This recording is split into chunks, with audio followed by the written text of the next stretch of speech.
My mother braids my hair as her mother had done before, and her mother's mother had done before, and her mother's mother's mother had done before, and I think of the strong lineage of women I come from whose stories are passed down for generations. I come from women who give birth to kings. My mother is resilient. Her body has crossed borders to get here when she hadn't even been anywhere outside her city. A suitcase packed with unfulfilled dreams and school books that watched her leave in despair so that my glass can never be half empty. I can't imagine how scary it must have been for her to step into a foreign land. How many nights did she spend alone? Did her heart ache? Did her body mourn the loss of her past self? Did she find solace in the copper-red brick walls of her home? How had it felt to leave the only place she called home, to construct a new home with her bare hands? My mother is now a published author and actress. She got to finish what she left behind. Yes, she spoke in broken English, but if only they knew how eloquent she is in her mother tongue.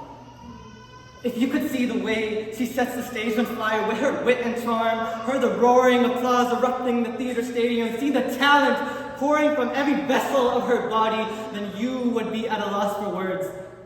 She says to herself best in one of her poems, "Main bahut kuch kar sakti haan." I can do anything.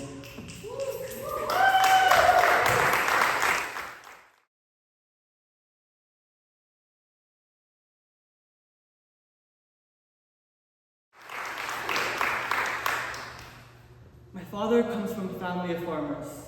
His calloused hands tend to our crops with care. My father might seem tough on the outside, but he is tender at heart.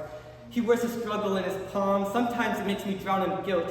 Here my father is planting all the seeds, and here I receive all the flowers. I'm often told I look like him, which is evident when I stare at my reflection in the mirror. A set of pupils twinkling like stars in the night sky. I trace my fingers across the slope of my nose, across my full lips and thick eyebrows that resemble my ancestors. And when I'm full of rage, I know for a fact that I am my father's son.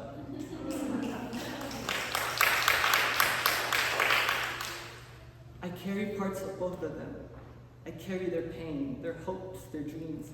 I have my father's eyes, but I look like my mother when I cry. I'm neither here nor there. My people come from divided soil, a line drawn by a British hand over a map where the 5 rivers with streams of blood and corpses laid idle in the fields, separated like the parting of my hair, yet we remain intertwined like braids. I am neither here nor there, a child of immigrants born in Canada, yet my soul yearns for Punjab. Its memories linger like the oil my mother rubs into my scalp, the sun cradling the horizon at dawn, prayers echoing over the mustard fields, and my bare feet touching the holy water at the threshold of the golden temple.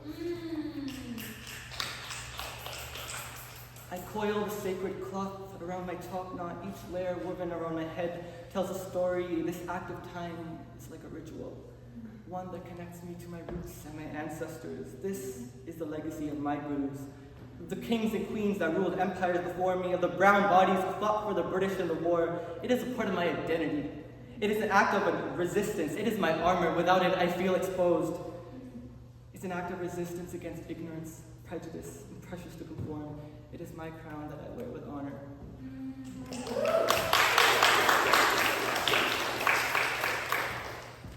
My roots run deep like ancient trees.